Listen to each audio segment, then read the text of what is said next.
Right, thank you. Firstly, good evening, ladies and gentlemen. It's good to see such a huge turnout. It's partly the subject. I'm still amazed that there's so much interest in an aeroplane that made its last flight, not its first flight, its last flight, 55 years ago this year. So tonight I'll try and tell the story of TSR2. I've got about an hour and 15. It's an emotive story. It's one around which many myths have grown up over the years. It's also one with close, very close connections with Weybridge, which I guess is why I'm here tonight.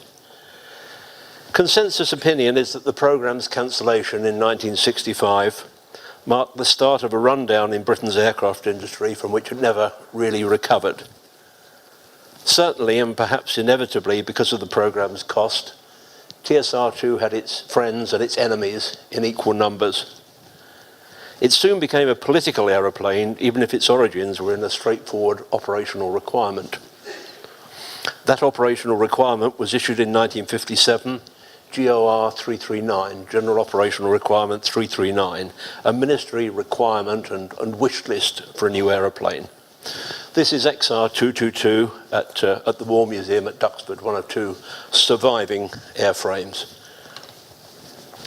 The RAF's stated need was to replace the Canberra in 1957. In fact, the Canberra had only entered frontline service some 6 years earlier, and it also had an excellent export record, including licensed production in the States. Nobody at that time suggested that the Canberra might have another 50 years service ahead of it. In fact, it was only finally retired in 2006. If they had suggested it, they'd surely have been patted on the head and told to go and lie in a darkened room until the fever passed. At the time, Britain's finances were in a dreadful state. The Cold War showed no sign of thawing, and the British Empire was in decline. As former colonies achieved their independence, the RAF's need for permanent, reliable military bases in the Middle and Far East only increased, as did the need for an aircraft with a good range of action, hence GOR 339. This is the Canberra T4, the aeroplane that pretty much every Canberra crew started their careers flying. Virtually every British company, aircraft company, submitted its own design to GOR 339.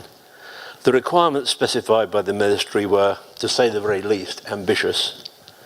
The aircraft had to be capable of operation from a runway of 3,000 feet, to have a radius of action of 1,000 nautical miles, with the final 200 miles to and from the target at low level and, to quote the requirement, at not less than Mach 0.95.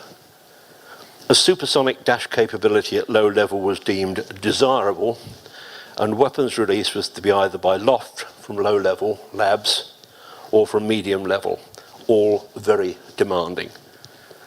The Blackburn NA-39, which became the Buccaneer, already existed and was moving towards frontline service. But even in its developed Buccaneer 2-star variant, it failed to meet the requirement of the RAF in many respects. The most serious one was it was decidedly subsonic. But perhaps worse than that, it was a Royal Navy aircraft, and inter-service rivalries once more came to the fore.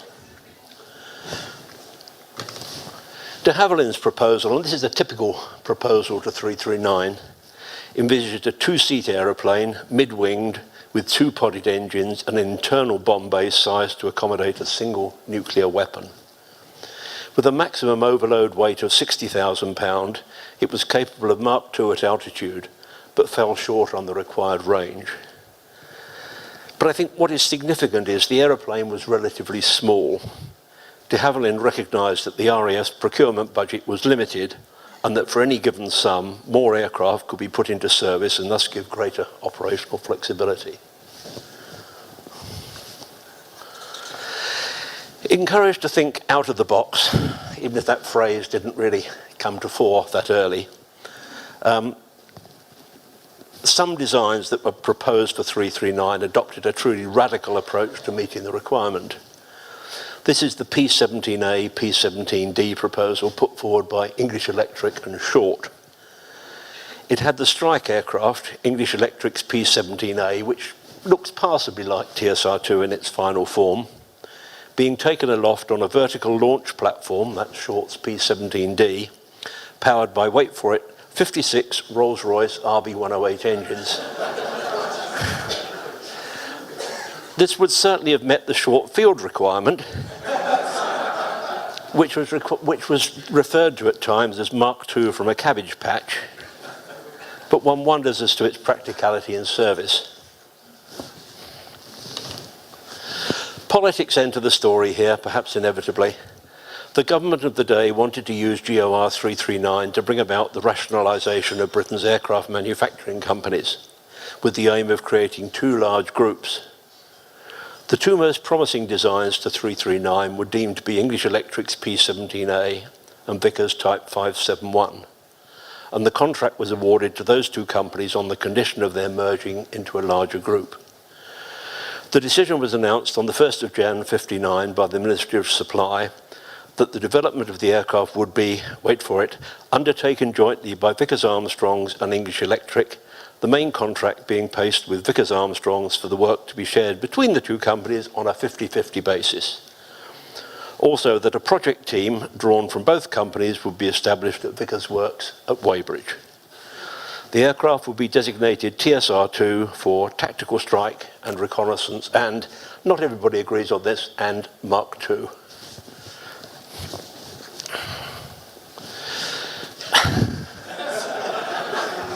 This is relevant, trust me.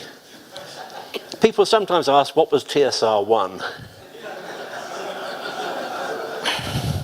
The best I can offer is that Fairey's in 1934 produced a design for a torpedo spotter reconnaissance aircraft for the Royal Navy as TSR1. A developed variant with longer fuselage was the TSR2, which achieved fame in World War II as the Swordfish.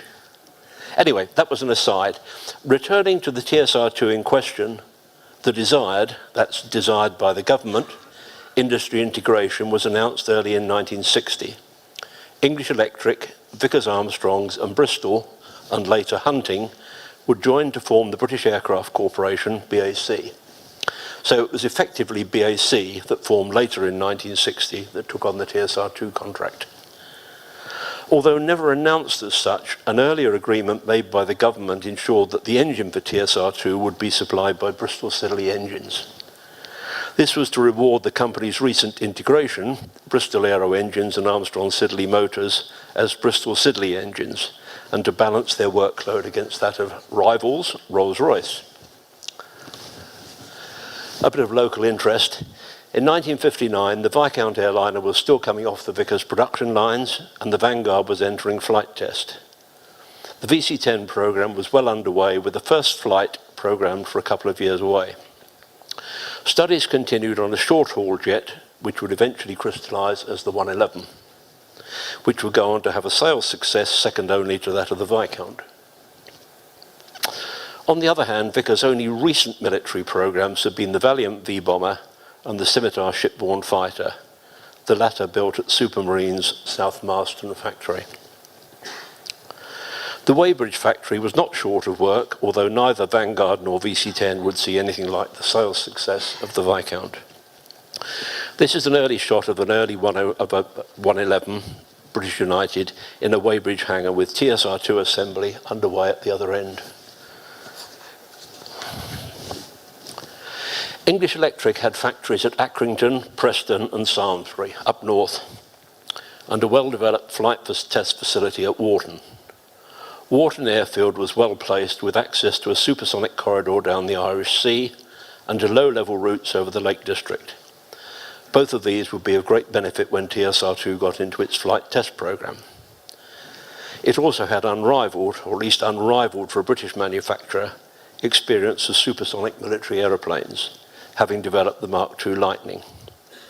Nevertheless, the decision was taken to site the final assembly line for the TSR2 at Weybridge, even if it was unlikely to be possible to fly the aircraft from that location's rather short runway. As an aside, to fly VC-10 airliners, the short hop out of Weybridge to nearby Wisley, an extra few hundred feet of concrete was added to the runway. That said, what worked for VC-10 was deemed unacceptable for TSR2. This decision was one of several that would adversely and severely affect TSR2's programme.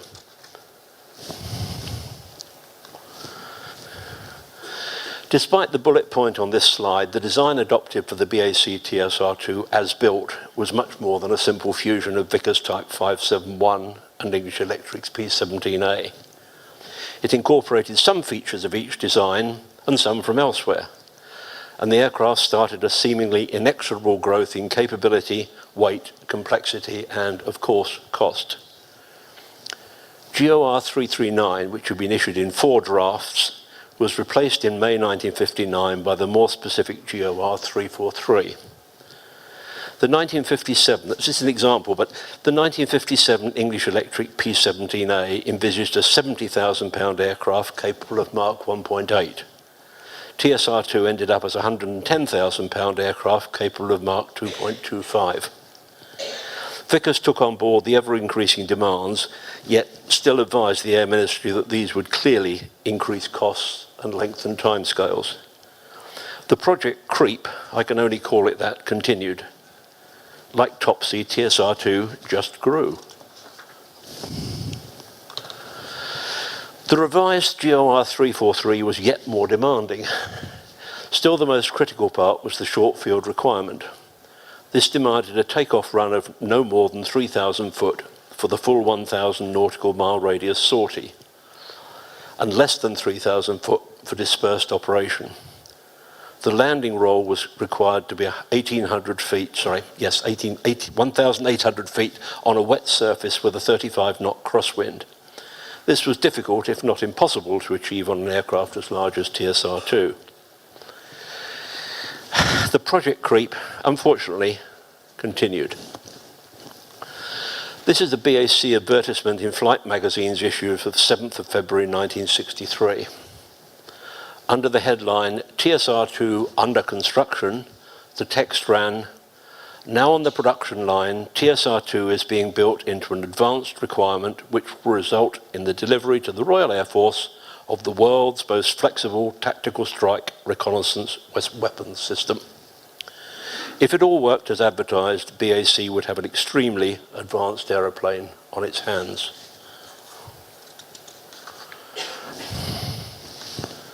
A few details of TSR2. The undercarriage required was a massive affair.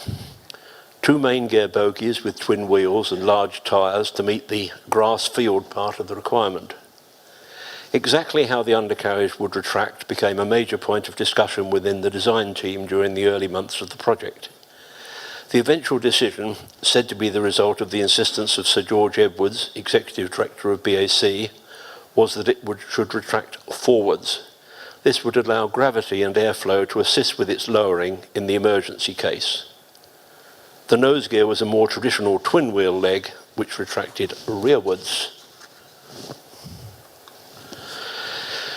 The decision that a developed Bristol Siddeley Olympus turbojet would be adopted as TSR2's power plant was announced in January 1959. The original Olympus was already in RAF service, 4 of them powering the Vulcan V-bomber. But these were 100 series engines giving between 11 and 13,000 pound thrust. The Olympus for TSR2, designated 22R, the R for reheat, which is how the Brits referred to afterburning in those days, and was to be the first afterburning version of the Olympus. The 22R would also be Britain's first 2-spool jet engine. It was an ambitious development program, something between an upgrade of an existing engine and a completely new design. In retrospect, though, it was probably the right decision. The Olympus 22R built on the RAF's operating experience with the Vulcan, where it had proved its reliability. To stretch it to operate at high Mach numbers, to accept high intake temperatures over long periods, and to produce 19,600 pound dry thrust and over 30,000 pound in afterburner was nevertheless a major step. In fact, the 22R would never accumulate many operating hours in the air, either on the Vulcan test bed or on the only TSR2 to fly. It did provide the base, though, upon which the highly successful Olympus 593 was developed. Development of the 22R was conducted in parallel with that of the airframe and its avionics. Testing got underway at Pystock, the National Gas Turbine establishment at Farnborough, and progressed to running the engine with very high intake temperatures for long periods to simulate the conditions that TSR2 would encounter in supersonic cruise. These tests were something new to Pystock, and a system of intake heaters was designed and built to create the required conditions in the test chamber. The standard engine type approval test involved 150 hours of running, but the Olympus 22R, because of so many new features, clearly required more. An early Vulcan B1 was converted to become the flying testbed for the Olympus 22R, with the engine mounted under the bomb bay with a representative bifurcated air intake ahead of it. In so doing, it became the only 5-engine Vulcan. This photo is of XA894 at the Farnborough Show in September 1962, on just about its only public appearance. The low-pressure shaft on the Olympus 22R was considerably longer than had been fitted to earlier Olympus engines. This change would result in resonance at certain engine power settings, particularly in afterburner. The problem would be identified in engine testing some time before the first flight of XR219, the first TSR2. On the 3rd of December 1962, the Vulcan testbed was on the ground at Bristol Siddeley's Filton Airfield with a detuner behind it to conduct a full power run of the engine in afterburner. Those on the ground, one hopes at a safe distance, described hearing a loud explosion from the engine accompanied by an orange flash. The crew members in the cockpit vacated quickly, and the airfield fire service, standing by with their new fire tender, moved in with foam to attack the flames. The aircraft continued to burn, and the fuel tanks in the Vulcan's wings soon ruptured, spilling large quantities of aviation fuel onto the concrete. Unfortunately, the gradient of the apron ran downwards towards the parked fire engine. In the event, nobody was hurt, but the Vulcan testbed, its valuable Olympus 22R, and the fire tender were all destroyed. The loss of the Vulcan was a blow, its cause linked to the failure of the low-pressure compressor shaft. The possibility of rapidly converting another Vulcan to the testbed role for the 22R was examined, but would have taken too long to be of use. The next time an Olympus 22R flew, it would be in a TSR2. It's generally agreed that the lack of an early demonstrator program before full launch of and the various programs encountered during testing of the engine considerably slowed TSR2's progress to first flight. It also impacted on the frequency of its test flying after that. Bristol Siddeley made modifications to the engine following the Vulcan accident. These involved strengthening the shaft and improving damping, but a more major redesign was called for, which would take time. In the short term, TSR2 pilots would have to accept some restrictions in engine performance and pay particular attention to power settings. TSR2 was designed for penetration missions at low level under the radar. For this role, it had a relatively small near-delta wing with a 60-degree leading edge sweep and a small wing area. This resulted in a high wing loading to give good gust response and a comfortable ride for the crew at low level. The wing was built in 2 halves and joined at the center line. There was no dihedral, but there were large wingtips with anhedral, these to give the required stability. Blown flaps were fitted to the full length of the trailing edge to improve takeoff and landing runs. The flap blowing was achieved by ducting bleed air from the engine compressor. Although never seen on a flying TSR2, and I do believe this, but maybe somebody can correct me, pickup points were fitted under wing to mount 2 stores stations under each wing to carry drop tanks or weapons. I never saw them fitted. Maybe they were. Even with blown flaps, a high wing loading is not compatible with short field operation, and one of the requirements for TSR2 was that it should be able to take off from half a runway. That was actually in the spec somewhere. The design aim was meant to ensure that TSR2 could still operate in wartime if the enemy had been unkind enough to put a cratering bomb right in the center of the 8,000-foot standard NATO runway. To assist takeoff performance from such a short run, TSR2's nose wheel leg incorporated an extra 30 inches, 75 centimeters of extension to change the engine's effective thrust line. There is no record of a takeoff ever having been made in this configuration. As you can see from the picture, This feature would also seem to have introduced a few new practical problems.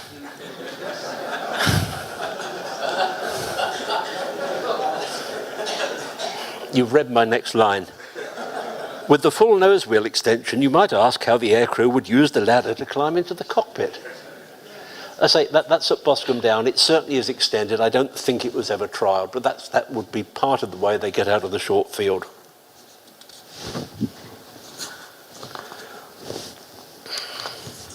This is a strange photo. TSR2 had a large brake chute stowed in a compartment in the rear fuselage between the jet pipes.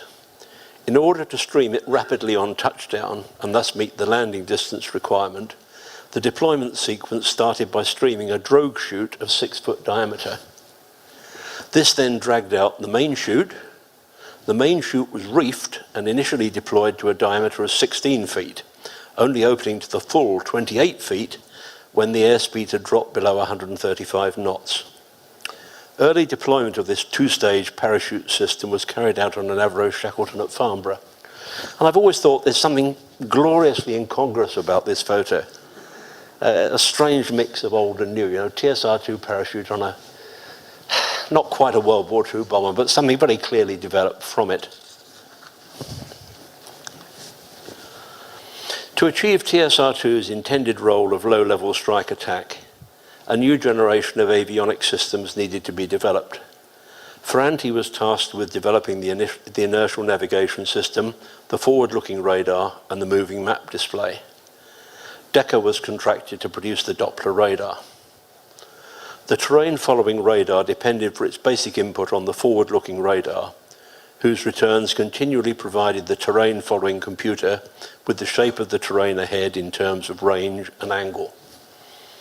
The pilot could select a nominal altitude required and the degree of hardness, discomfort of the ride, based on the type of terrain being overflown and the degree of discomfort that the crew could reasonably tolerate.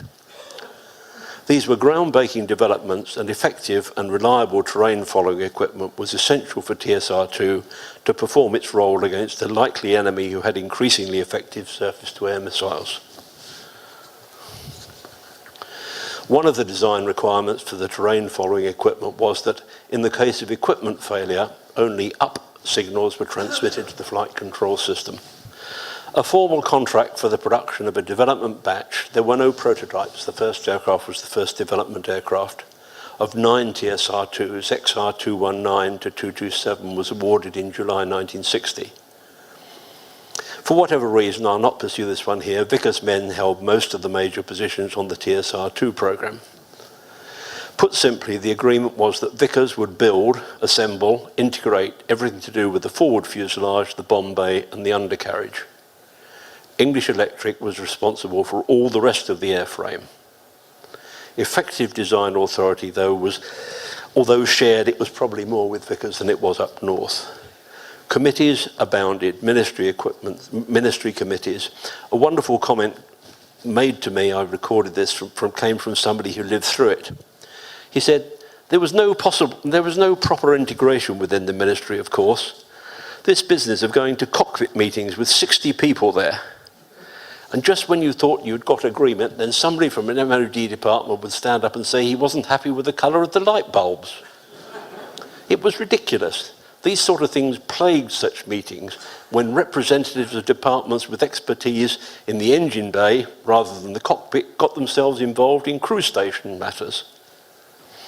The Olympus 22R, which had been selected for the project by the government, was the subject of a separate contract with Bristol Sedley. Left to their own devices, it's quite possible that Vickers would have opted for a different engine, maybe the Rolls-Royce Medway.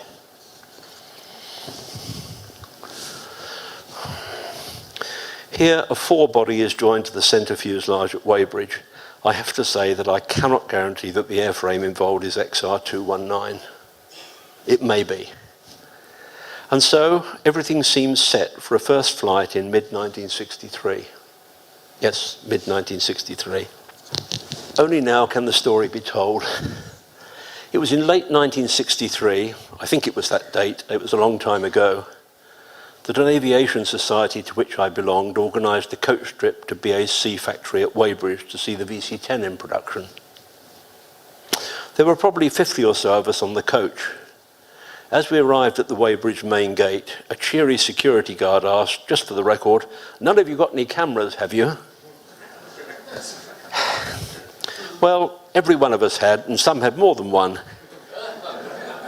Each was then laboriously handed over to security, listed, and a receipt issued. After what seemed like an age, our BAC guide came on board and we drove onto the site. VC-10 production was in full swing. We disembarked to walk into the hangar and along the line, where milling from the solid had been adopted for much of the aircraft structure, a striking example of the best modern practice. When our visit was drawing to a close, we got back on the coach to head for home. But just as we passed one of the hangars, its doors slid open to reveal the TSR2 line. The first development batch aircraft, 219, was nearest the doors, with a couple more in white paint and other less complete airframes still in primer. Out from nowhere, or should that be out from duffel bags, came many rediscovered cameras, which were pointed into the hangar to record the scene. Our BAC guide commanded the driver, "Drive on!" while all the other passengers urged him vociferously to stop. As a result, the coach lurched forward, halted, with the process repeated several times, until the guide's will prevailed and we headed definitively for the main gate. By this time, much film had been exposed on this surprise addition to our tour. As for me, I'd clearly been too honest, possibly too stupid, and handed my camera in earlier. So sadly, this shot is not one of mine. It dates from the 27th of April 63 and shows XR 219 and 220 at the head of the line. This view gives some idea of the densely packed internal arrangement of TSR2. The weapons bay, 20 foot in length, was intended to carry nuclear or conventional bombs, although the term strike in the TSR2 designation indicated nuclear. The early Red Beard nuclear weapon was large, and TSR2 could have accommodated only one internally or two on underwing pylons. Carrying such weapons externally would have caused an increase in drag and had an effect on range, not to mention the undesirable effect of aerodynamic heating on the nuclear heads. A pair of the later and smaller WE-177 could have been carried side by side in the rear of the bomb bay, while still leaving the forward part for extra fuel tanks. Alternatively, for the reconnaissance role, that's the R in TSR2, a pallet could be loaded into the bomb bay, this mounting a variety of photographic, line scan, and radar reconnaissance equipment. Of note in this view is the amount of space the retracted main undercarriage takes in the centre fuselage area. The cockpit gave the pilot a decent view forward and over the nose, but with little or no vision to the rear. The crew seats were only marginally stepped, and the view from the rear seat was good only to either side or looking upwards. Plans for a two-seat trainer version of TSR2, the Type 595, envisaged raising the rear seat and putting a single blown hood over both cockpits. Either way, it was never built. By early 1964, the first TSR2 XR219 was virtually complete at Weybridge, as seen here. Here it's still in chromate primer, but otherwise looks more or less ready to go. The question of where the first flight would take place had been resolved by ministry decision, although perhaps not totally satisfactorily. The runway at Weybridge had proved adequate for VC-10's first flight, but was considered too marginal for TSR2. The nearby Vickers Test Airfield at Wisley had a longer runway, and transporting XR219 by road from Weybridge was perfectly viable. English Electric's airfield at Wharton, as already discussed, ticked all the boxes.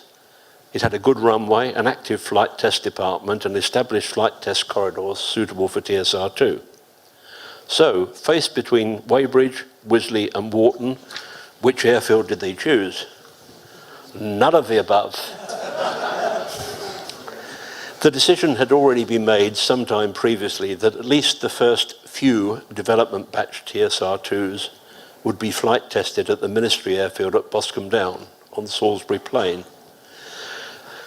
This airfield certainly had all the right facilities, including a 10,500 foot runway, as well as being reasonably close to Weybridge, a distance of road by 65 miles or so. But the need partially to dismantle XR219 to truck it from Weybridge to Boscombe Down would cause an unnecessary delay in achieving first flight of TSR2. This was at a time when the project's costs and progress were coming under intense scrutiny both in the press and in Parliament. Nevertheless, XR219 was taken apart and the sub-assemblies were taken by road to Boscombe Down on the 4th of March 1964. Teams from Vickers, English Electric and Bristol Siddeley engines were sent to work at Boscombe Down, where an area of concrete known as the pear drop was assigned for TSR2 ground testing with suitable holdbacks to allow engine running to full power. I could find no image of XR219 being transported by lorry to Boscombe Down. Maybe none exists. This shot shows the fuselage of XR220, the second aircraft that was running about 6 months behind 219, arriving on the apron at Boscombe Down. More of this aircraft later. XR219 by night, it's a nice photo, but was it taken at Weybridge or Boscombe? Does anybody have good hangar recognition skills here? Anybody like to guess whether, I genuinely don't know the answer is that a Weybridge shot? No. No. So it must be Boscombe, realistically. Engine running started at Boscombe Down in spring 1964. The afterburner system developed by Solar in the States proved very reliable, and not a single failure to light occurred. Other problems did, though. On one occasion, during a slam acceleration to full afterburner, there was severe combustion instability. The resulting vibration caused the low-pressure drive shaft on the Olympus 22R to be bent. Engineers on the apron reported hearing a noise like a loud pneumatic drill. Another Olympus 22R, which was under ground test at Bristol, suffered a low-pressure shaft failure, the symptoms being embarrassingly similar to those on the Vulcan testbed incident. Engine running continued 7 days a week at Boscombe Down and much overtime was accumulated. Taxiing trials with XR219 finally started in early September 1964. There was great pressure to get the aircraft into the air, to reassure, if not to silence, its critics. But the engines would have restrictions placed on power settings. Strain gauges were fitted on the low-pressure shaft, and red lights were rigged in the cockpit to display warnings in case of overstress. Pressures to get XR219 into the air had to be balanced against risk. Engine reliability was still a problem, but the question, when will TSR2 actually fly, was increasingly heard. A general election was to be held on the 15th of October, in which the Conservative government was expected, if opinion polls were to be believed, to be defeated and to be replaced by a new Labour government. And the Labour Party's attitude towards TSR2, which it called a prestige project, was far from clear. Meanwhile, the Royal Air Force requirements people were becoming ever more aware of the American General Dynamics TFX program. This looked likely to produce an aeroplane, the F-111, with similar capabilities to TSR2. Like TSR2, the F-111 had yet to fly, but the attractions of an assured future and a large production run would likely result in a much lower unit cost. Flight crew for XR219's first flight would be Roland Beaumont, BAC Chief Test Pilot at Wharton, with Navigator Systems Operator Don Bowen in the back seat. Beaumont and Bowen conferred with engineers and with George Edwards himself. Agreement was reached that the risks of making a first flight when XR219 was fitted with such immature engines were justified, given the absolute imperative of getting the aircraft into the air before the general election.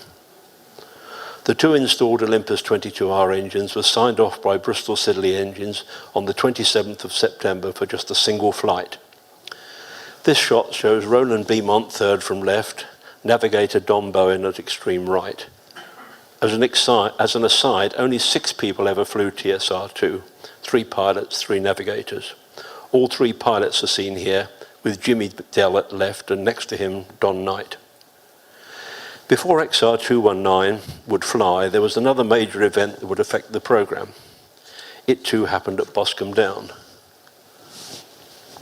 XR220, the second development batch TSR2, was lovingly completed at Weybridge and then, as with XR219, partially disassembled for transport by road to Boscombe Down. This shot was actually taken later at Boscombe Down.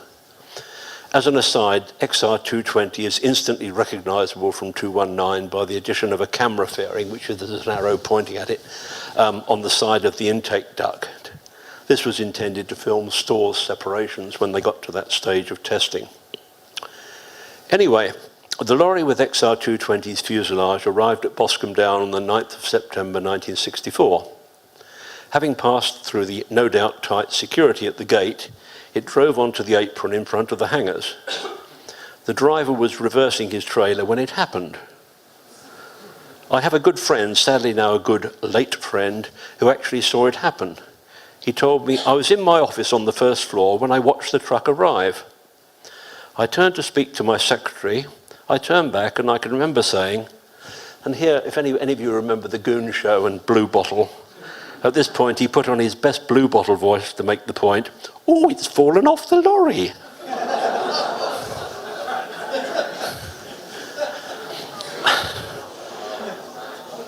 The lorry jackknifed an XR220, steel tarpaulin rolled off onto the concrete. As seen here, it narrowly missed taking out a lightning just to the left. TSR2's left tailplane spigot took the worst of the impact, but the resulting repair effort would delay XR220's first flight for several critical months. The recovery effort involved heavy lifting equipment, inflatable airbags. XR220's fuselage was righted and taken to a hangar, where the repair work was to be carried out. It would take time to rejig the fuselage and check all the tolerances. In fact, as we shall see, XR220 was destined never to fly. Another friend, then a Boscombe Down test pilot on C Squadron, the Navy Squadron, remembers XR220's time in its hangar at Boscombe Down while the repair work was going on. He told me, "In C Squadron we had half our hangar commandeered for the assembly of TSR2.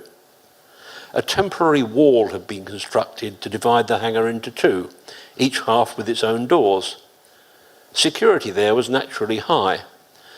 One morning when we arrived for work, we found a neat hole had been punched through the dividing wall, made of cement sheet material, some 6 feet above floor level. We learned later that TSR2 assembly had reached the hydraulics on stage over the weekend. A coupling had given up its job and allowed a projectile to fly through the wall.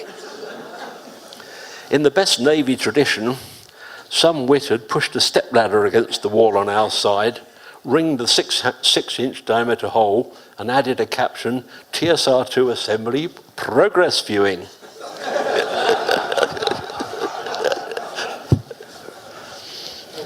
Finally, the great day arrived. XR219's takeoff was from Boscombe Down's runway 24 at 15:28 on the 27th of September 64, a Sunday. It was accompanied by 3 chase aircraft, a 2-seat Lightning flown by Jimmy Dell, a Canberra and a 2-seat Meteor. Rotation was at 125 knots and Beaumont held the climb at 200 knots. 2 wide circuits of the airfield were made before the aircraft touched down again after a 14-minute flight. The undercarriage was not retracted, but nor was it planned to be. Takeoff weight was 76,000 pounds.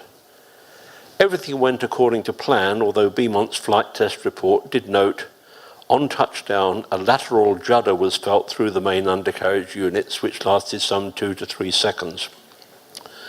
He also noted, with present engine ratings, the aircraft is clearly critically short of thrust.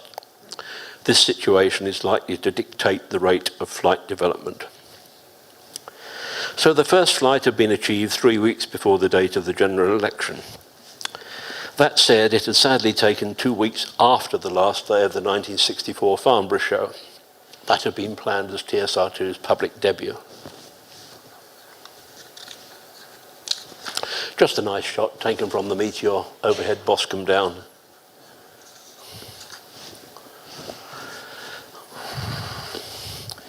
Here's XR219 landing back at Boscombe Down, its nose wheel having just touched the concrete.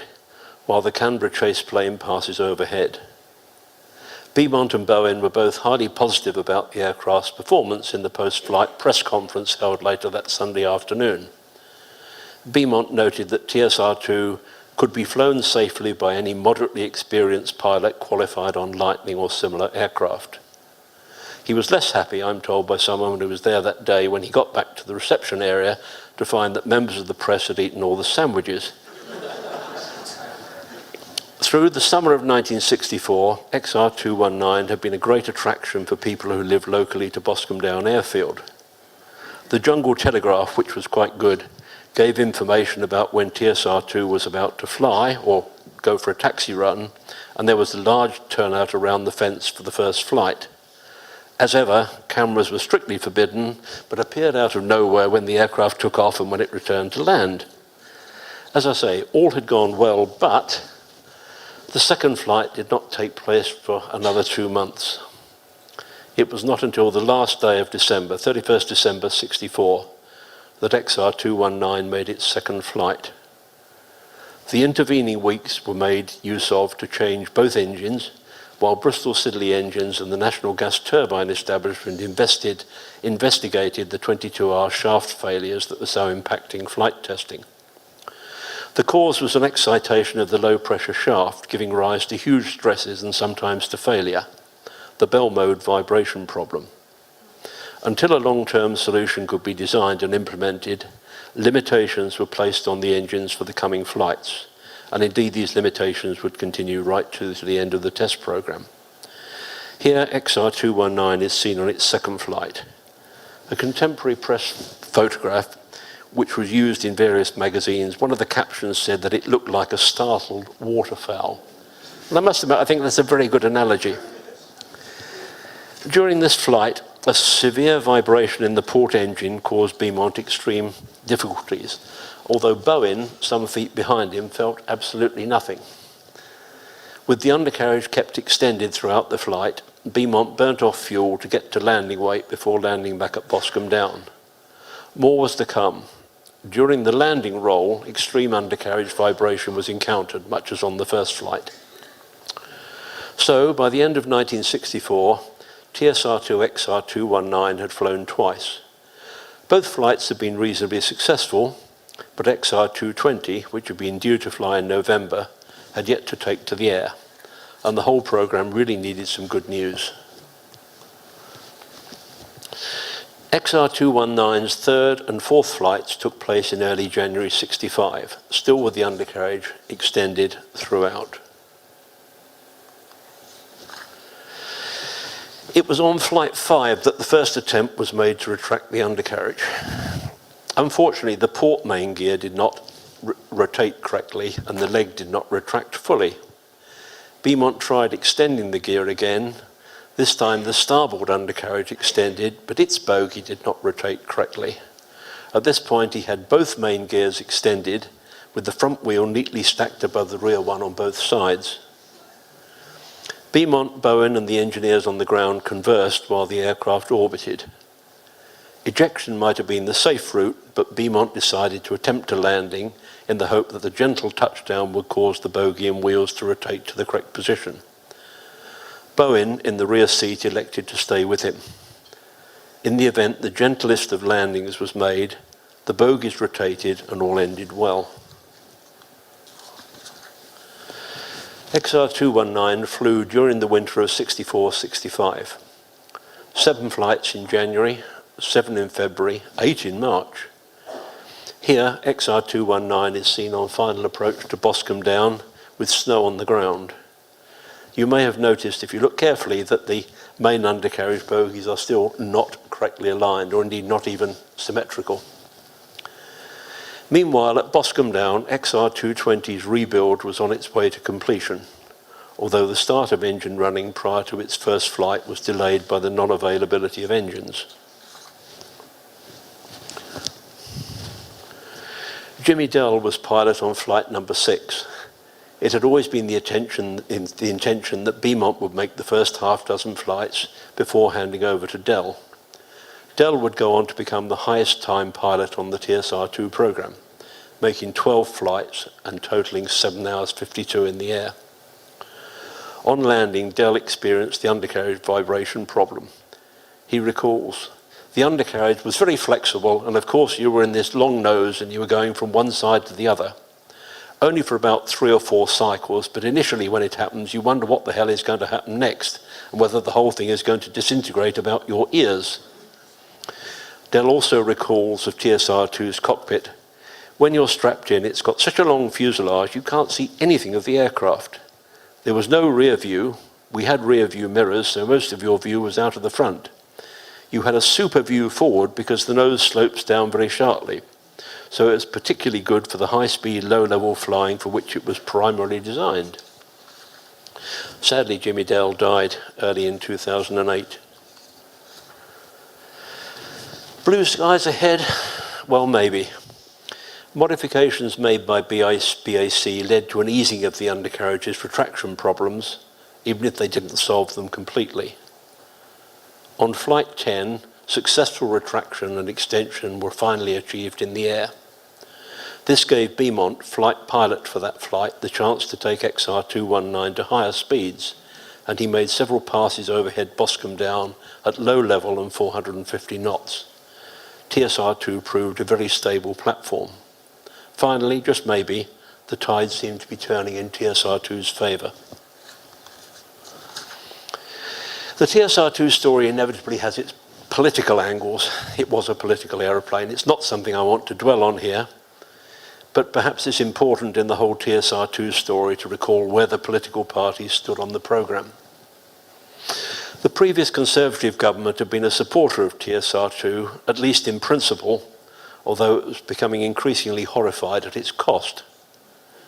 The new Labour government installed in October '64 was much more suspicious of prestige projects and unhappy to underwrite what it saw as blank cheques to support the British aircraft industry and its, quote, all too frequent cost overruns. Nevertheless, the aircraft industry was a great employer across the country, and effort was put into reassuring workers that they had a secure future. This leaflet, distributed widely, promised, "Labour will not cancel the TSR2, and there is a great future for the British aircraft industry under a Labour government." I said I won't get political, so I'll leave you to judge how well these promises were kept. On 22nd of February '65 and on Flight 14, Beaumont and navigator Peter Moneypenny took off from Boscombe Down, destination Warton. Warton was the logical place for flight testing of TSR2 to be undertaken, and by this time TSR2 had probably outstayed its welcome at Boscombe Down. During the transit, which lasted 43 minutes, XR219 went supersonic over the Irish Sea in dry power, and then it reached Mach 1.12 in afterburner at 40,000 feet. The arrival overhead Warton Aerodrome was made at 450 knots and 150 feet. Beaumont's landing was watched by most of the Warton employees, who turned out to welcome what they undoubtedly thought of as their aeroplane. Here, XR219 is marshalled in at Warton. Warton was to be the base for XR219's future flight testing. Here, employees surround, but as you see, are kept at a respectable distance from 219 following its arrival there. There was great excitement that they could finally see in the air and then on the ground the aircraft they had helped to build. And I'm told there was a genuine feeling of euphoria, at least until the order was issued, "Back to work." In the 2 months it was at Warton, XR219 made a further 10 flights, numbers 15 through 24. The envelope was expanded to cover single-engine handling and flight at low level. On the 8th of March, XR219 flew twice in one day, which in itself was a first. Jimmy Dell took the aircraft down to 200 feet at 500 knots, reporting the handling as superb because the design of the wing had a cushioning effect. Don Knight, TSR2's third pilot, had his familiarization sortie on Flight 12 and flew a performance and handling sortie on Flight 23. At Boscombe Down, XR220 was almost ready to fly. This aircraft was initially to be allocated to flutter and stability testing and, of course, to engine development. XR221 and the following aircraft of the development batch were coming off the line at Weybridge. Wharton had all the flight testing equipment and facilities for testing TSR2, and in the spring of 1965, test flying of XR219 became more regular, and maybe, just maybe, things were beginning to look up for the project. The undercarriage vibration problem, though, still manifested itself on too many of these flights, including for the first time on Takeoff on Flight 16. This shot shows 3 BAC military aircraft, some might say 3 English Electric military aircraft, but that would be stretching the truth a bit, on the apron at Wharton in 1965. Canberra B2, Lightning F6 and TSR2 XR219. The undercarriage, though, was still proving a problem. A simple resolution to the undercarriage vibration problem was attempted by attaching a tie strut between each bogie and its oleo leg. This was intended to stiffen the assembly and to present the main wheels at a different angle to the concrete for landing. This modification was tested in the air on flights 21 through 24. Here, B. Beaumont and Don Bowen are seen on the ramp alongside the main undercarriage of 219. Clouds, though, were gathering. The February 1965 issue of Air Pictorial magazine had a cartoon on its cover for the first time ever. It featured Harold Wilson and his cabinet dressed up as the Seven Dwarves, chopping up TSR2 and 2 advanced British aircraft projects, the VSTOL Hawker Siddeley 681 and the supersonic VSTOL P1154 fighter. The HS 681 and the P1154 were cancelled in early February 65. The former would be replaced by an off-the-shelf purchase of Lockheed Hercules, while the latter would see its replacement by the purchase of McDonnell Douglas, or McDonnell as it was then, Phantoms. 2 out of 3 advanced British military projects had been axed at a stroke. Only TSR2 held on. Perhaps more ominously, a government paper in February 1965 noted that the TSR2 programme, originally estimated to cost £325 million, is now expected to rise to £750 million, or approximately £5 million per aircraft. They don't sound huge figures now, do they? But in those days. For TSR2, the writing was, sadly, on the wall. On 6th of April 1965, which was coincidentally budget day, Jimmy Dell and Peter Moneypenny were at Boscombe Down ready to make the first flight, the much delayed first flight in XR220 later that morning. In the event, after the pre-flight briefing and being given clearance to fly, it was found that a fuel pump needed to be changed. As a result, Dell and Moneypenny retired to a local hostelry while the engineers undertook the required work. It was there that they heard, on the radio, the budget speech being broadcast live, and in it, an announcement of the cancellation of the entire TSR2 programme. Chancellor James Callaghan stated TSR2's programme cost as $125 million, and the cost is mounting fast every week. He also said that his decision to cancel it would, in the next 5 years, release £350 million of resources of an advanced kind for more productive work. Instead, an option to purchase 50 F-111 Mark II, F-111K, was taken. Dell and Moneypenny raced back to Boscombe Down, intent to fly XR220, but to their dismay found that the paperwork had been rescinded and their access to the aeroplane was blocked. XR219 had made just 24 flights. XR220 was destined never to fly.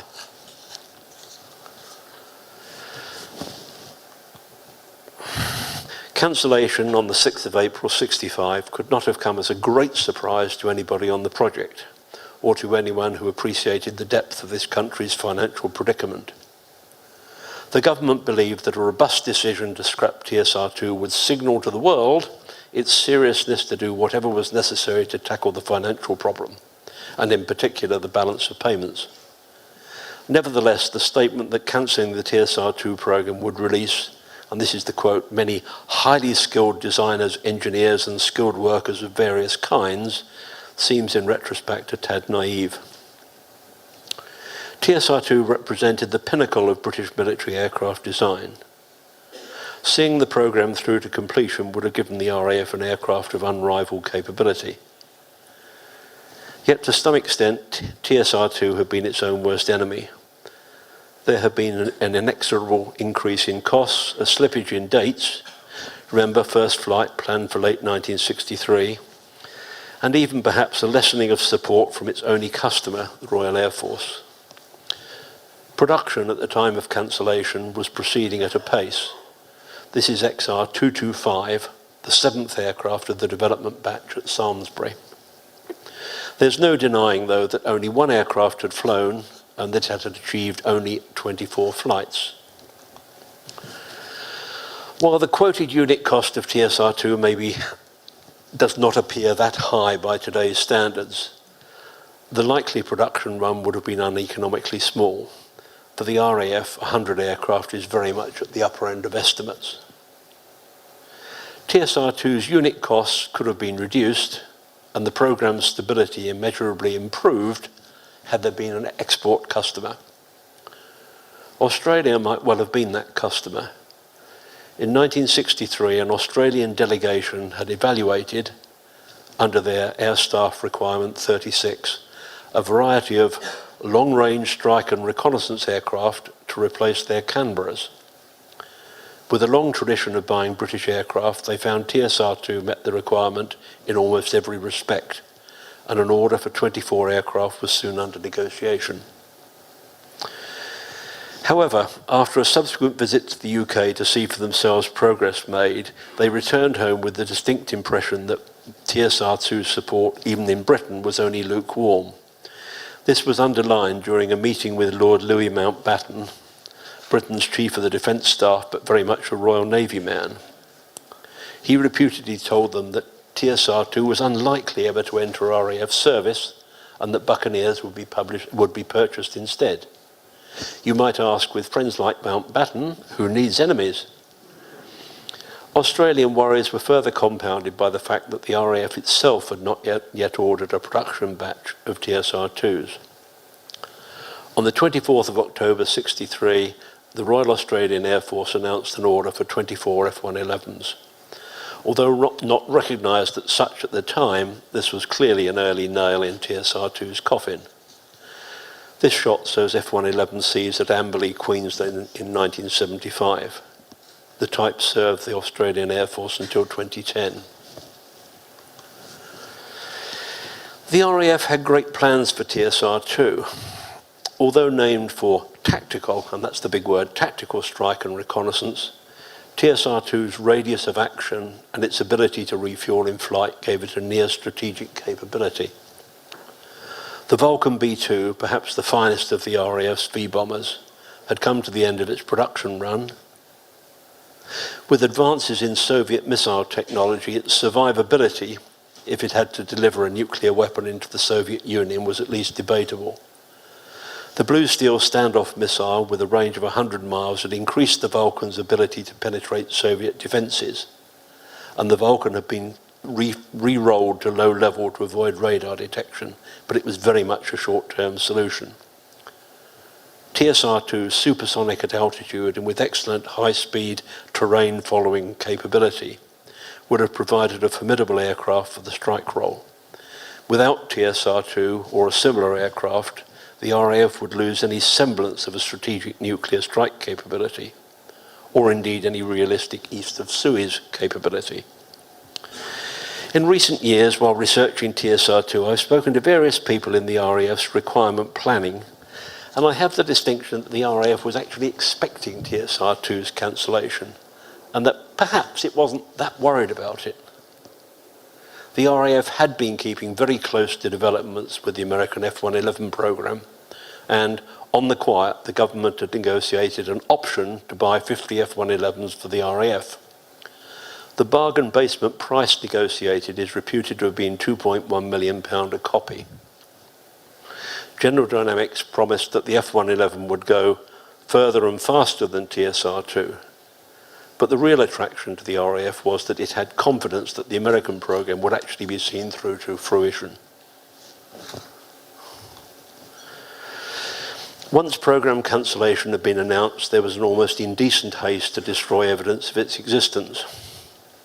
The ministry had the right, of course, to do this. It had paid the bills, it had owned the flying aircraft, one rather than two, the jigs, the documentation, the mock-ups, and a number of part-completed airframes. Some people interpret the decision as spite on behalf of the government to spare it embarrassment in the future. In fact, much the same had befallen everything to do with the Vickers V1000 programme on its cancellation some years earlier. In that case, the edict had come from Vickers Sir George Edwards in order not to leave dead corpses lying around. This sad sight of TSR2 fuselages being cut up was taken at Samlesbury in September '65. Many employees, it is said, raided the piles of scrap and took home a piece of TSR2 as a keepsake. Sad, really.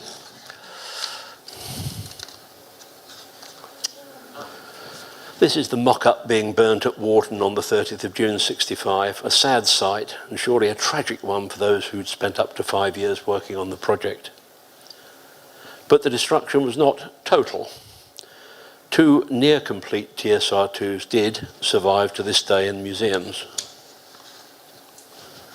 but not XR219. BAC was conscious that in TSR2 XR219, which was flying, and XR220, which was ready to fly, they had valuable research tools. These had direct relevance to both future military programs and to Concorde.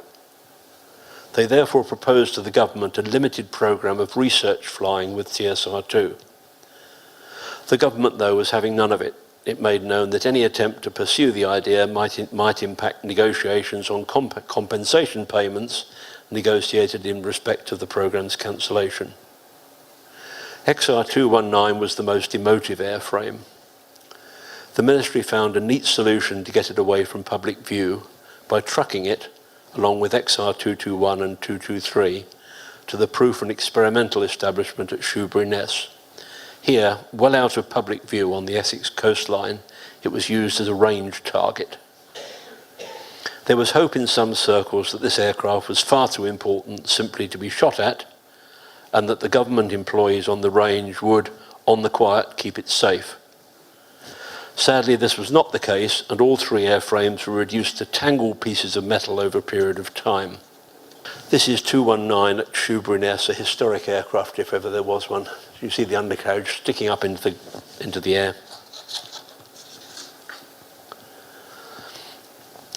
As previously noted, one wonders how worried the RAF was. After all, it would get the F111K, which had at least similar capabilities to TSR2. In the event, the F111 order was cancelled in 1968, although not before the first 2 aircraft of the RAF were making their way along the General Dynamics production line at Fort Worth. RAF Coningsby had been earmarked as the RAF's first TSR2 base.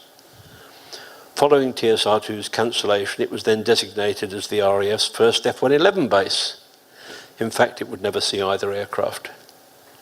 In an increasingly farcical story, the F111K was to be replaced by an Anglo-French variable geometry aircraft, the AFVG, a twin-engine swing-wing design that owed much to Dassault's Mirage family, but ended up looking not totally unlike the Panavia Tornado.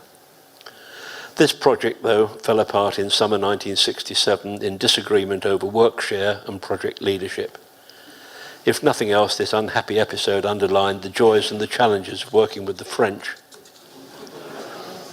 Interestingly, no purely British military aircraft project has been embarked upon since TSR2.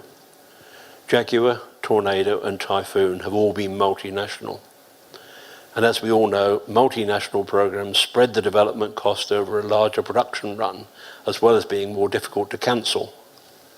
But one wonders, do they actually improve the time taken for the aircraft to reach frontline service?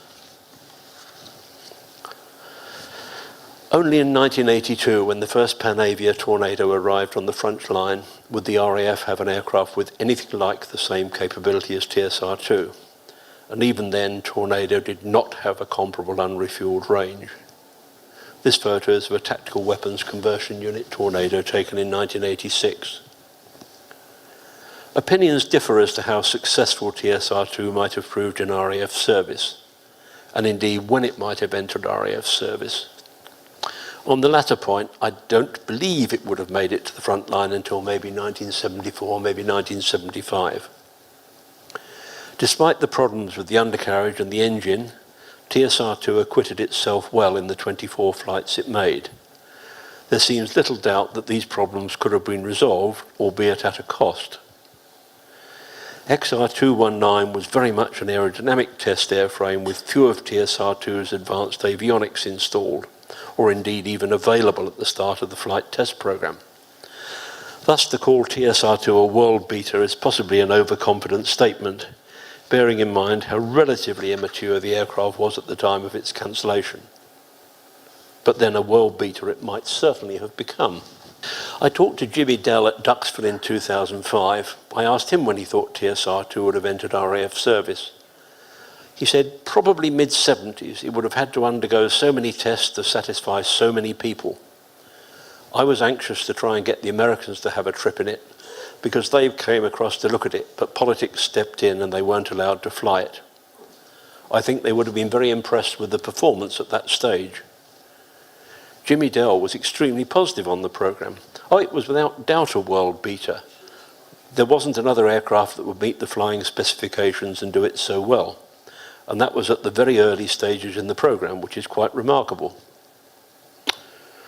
On the other hand, I've discussed TSR2 with a number of people from Boscombe Down, people who call themselves boffins, although that's not a term you hear now, about their take on the program.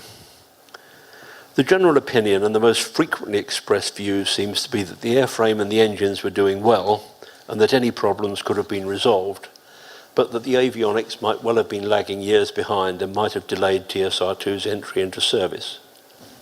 This photo, this wonderful photograph, is Jimmy Dell in the front and Don Knight behind him, two of the three TSR2 pilots, unveiling the restored XR222 at the War Museum at Duxford in December 2005.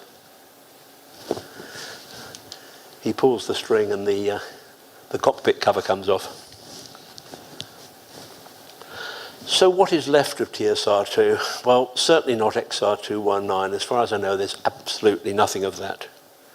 This photo is of Don Knight left and Jimmy Dell right in front of the restored XR222 at the War Museum at Duxford in December 2005.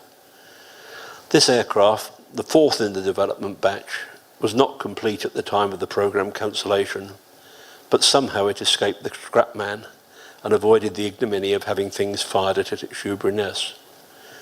It spent some years at Cranfield before moving to the Imperial War Museum at Duxford, where it was restored to exhibition standard, although it lacks much of its internal equipment.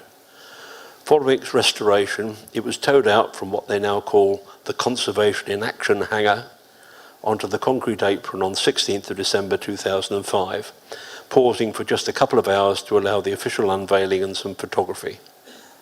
It was then towed into the airspace hangar where it remains on show to this day. The other one is XR220 at Cosford. The second development batch TSR2, XR220, the one that so nearly flew but didn't, is preserved at the RAF Museum at Cosford. It lives in the flight test hangar and is displayed alongside an Olympus 22R engine. On rare occasions, but sometimes for the station's annual air show in June, it is towed outside and gives a rare chance to photograph the whole aircraft. This shot was taken on the 11th of June 2015, the Friday before that year's Cosford show. Which brings me to the end of my presentation. A presentation, I have to say, on an aircraft that has fascinated me for more than 50 years. Had TSR2 entered service with the RAF in the 1970s, it's not too fanciful to imagine that later marks of the aircraft might still be in service today.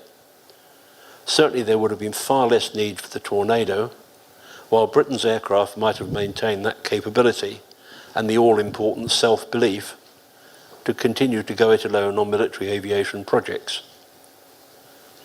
I've tried to give you a broad brush view of the programme and to underline the fact that TSR2 remains an emotive subject where many people hold differing views. Something I've learned is if you talk to 10 people who've been involved with the programme, you'll probably get 10 completely different takes on where it was, what it was going to do, what it would have cost. Somewhere in the middle is the truth, but I'm not sure there is one truth. In conclusion, I'd be hard put to sum up the whole programme better than did Don Knight when I talked to him some years ago. He described TSR2 as the great might have been. And I think with that comment, he hit the nail firmly on the head. Thank you.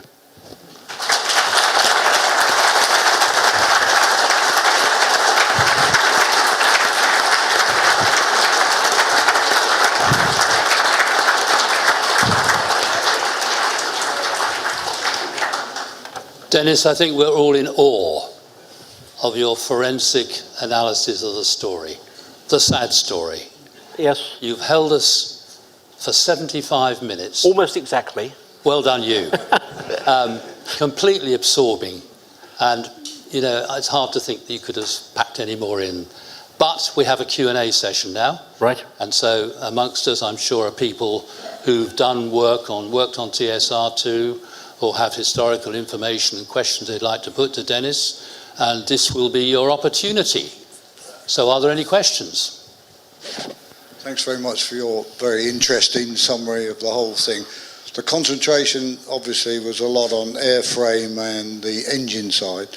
There were a couple of mentions of avionics. Yes. But there was a real big challenge in the avionics and the electronics industry to actually develop the ground following, terrain following radar and the display moving map stuff, because me as a very rookie graduate in 1960 was working at Elliott Automation in Boreham Wood. I don't know anybody else was involved there, but they had a major part of the digital computing aspect of the avionics system for TSR2, and obviously took a bit of a hit as well when it was all cancelled. But be interested if you can add anything about that aspect of the programme.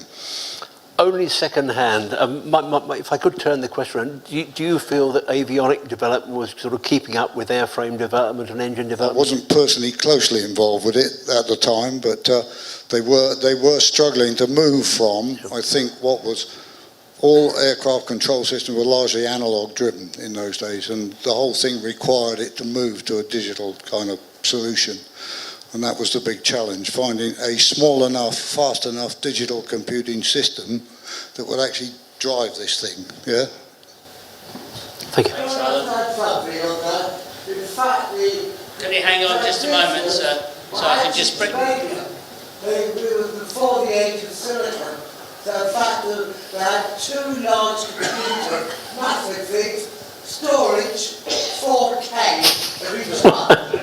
And Yep. again, the cooling was terrific because they were germanium transistors and not silicon.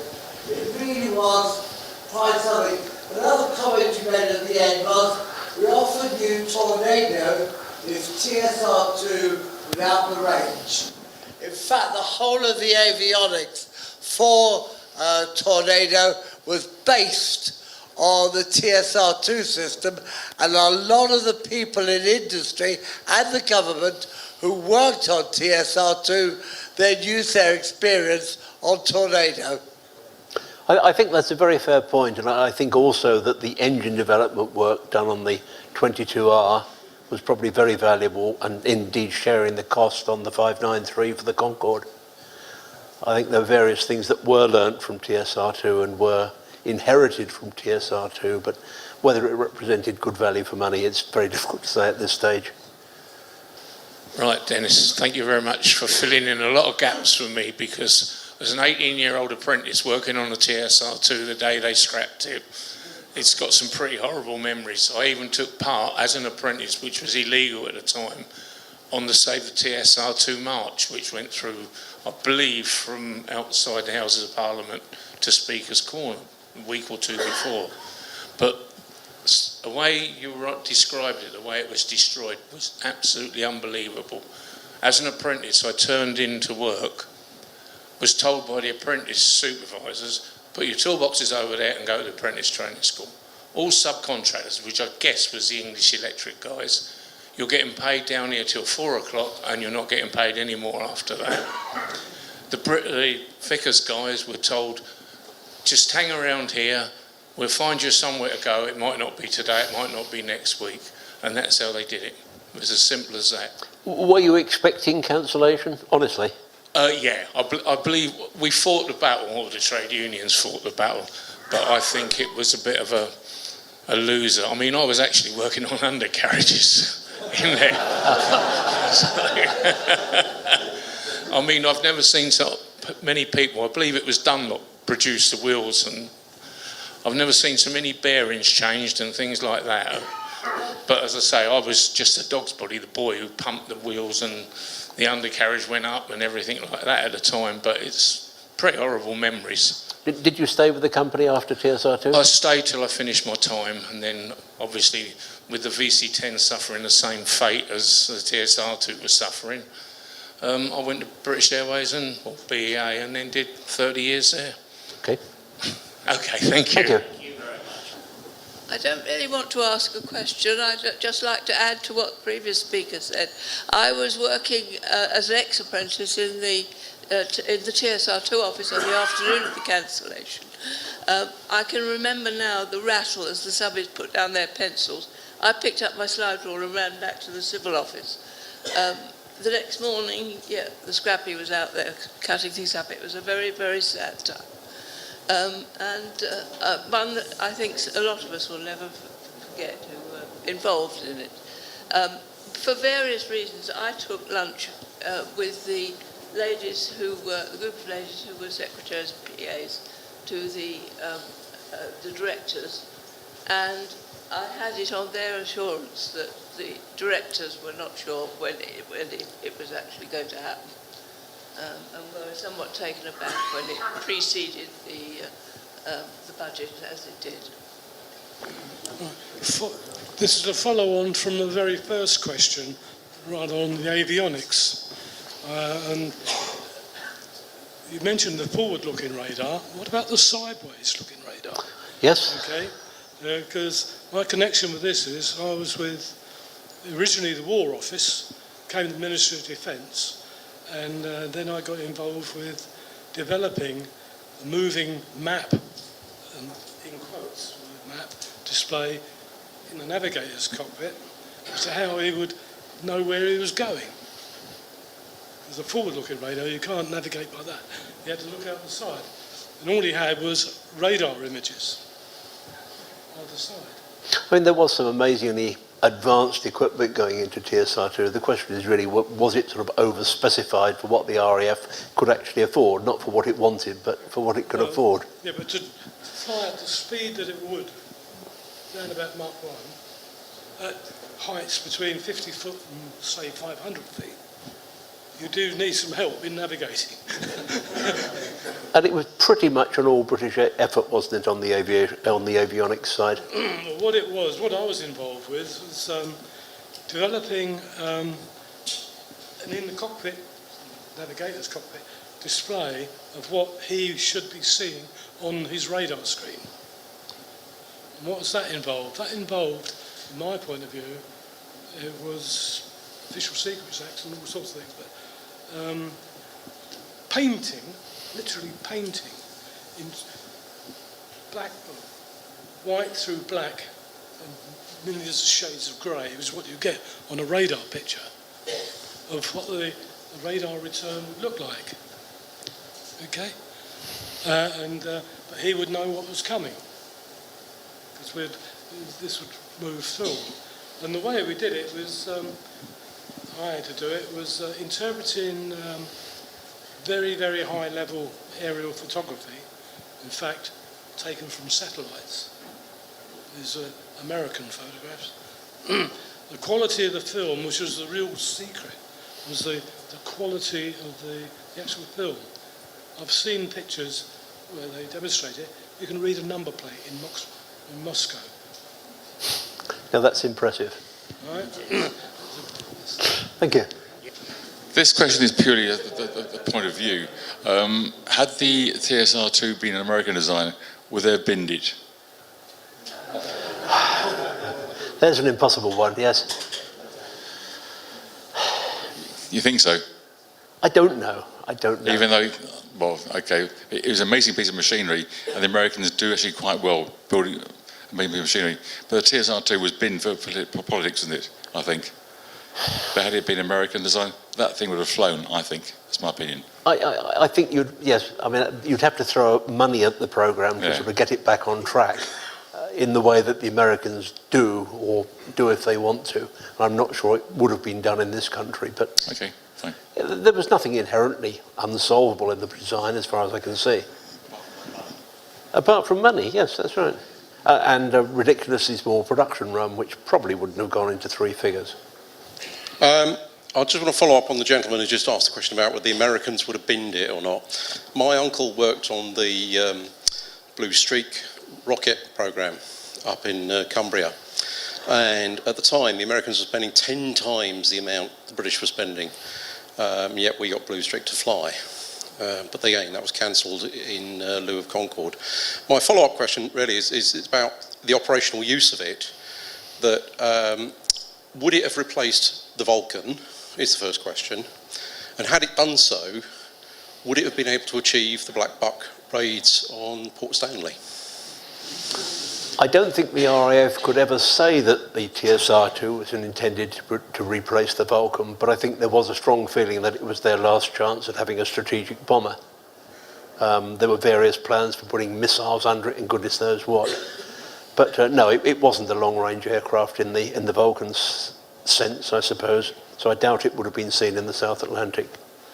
But I do believe that had it flown, had it gone into service, that a sort of Mark II or a Mark III version, which would have been much more digital than the original TSR2 was, would probably still be in service, certainly into this century, whether now perhaps that's stretching it, but 1975 into the 2000s is quite possible. And I think a lot of people are very sad that it didn't, but it didn't. Okay, ladies and gentlemen, when you look at that photograph, what a remarkable aircraft. You have to say revolutionary before its time. Now, I know that Mike Salisbury wants to say a few words. The very first beginning of, my first involvement was in fact the work until the launch of TSR2 was started was done at Supermarines and not here. And when the decision was taken, the Supermarine team were brought up here to carry on the work here. That was a very interesting talk. It takes me back into 7 years of my life. And I remember after it was cancelled and I drove home across the track, see these broken up bits of TSR2 to remind me of those years. It was, I think, an excellent review of everything. It was interesting to hear Jimmy Dell's views on it at the end. I'd just like to thank you, Denis, for an excellent review. It brings so much of it back to me. I actually did a very similar talk in this room 31 years ago to the Royal Aeronautical Society, and many of the slides are the same slides. Indeed. Well, they were slides in those days. Proper slides. Right. Can we have a round of applause for this? Thank you.